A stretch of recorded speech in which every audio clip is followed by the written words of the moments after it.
இரண்யகஜபு தன்னோட அழிவு பஞ்சபூதங்களாலேயோ மனிதர்களாலேயோ மிருகங்களாலேயோ இரவு நேரத்திலோ பகல் நேரத்திலோ தன்னோட கோட்டைக்கு உள்ளேயோ வெளியவோ நடக்கக்கூடாது அப்படின்ற வரத்தை பிரம்மதேவர்கிட்ட வரமா வாங்கிடுறாரு. அந்த வரத்தை வாங்கினதுக்கு அப்புறம் அவரோட அகந்த கண்ணை மறைச்சிடுது. தன் கடவுளை விட உயர்ந்தவன் அப்படின்னு நம்ப ஆரம்பிச்ச இரண்யகஜபு தன் பிரஜைகளை தன்னை மட்டும் வணங்க சொல்லி கட்டளையிடுறாரு. மக்களுக்கு அவர் மேல இருந்த பயத்தினால அவரை வணங்க ஆரம்பிச்சிடுறாங்க ஒருவரை தவிர. இரண்யகஜபு அவரோட மகன் பிரகலாதன் மிக பெரிய விஷ்ணு பக்தன். இதை பார்த்து இரண்யகஜபு அவரோட தங்கையான கோழி கிட்ட சொல்லி பிரகலாதனை கொல்ல சொல்லி உத்தரவிடுறாரு.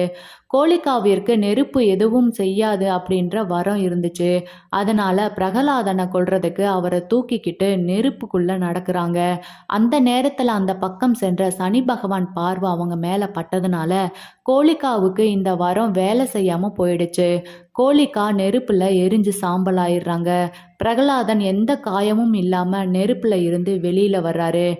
தன் பக்தனை காப்பாற்றியதனால சனிக்கிழமை எப்பவும் உகந்த நாளாக இருக்குன்னு வரம் கொடுக்கிறாரு விஷ்ணு பகவான்.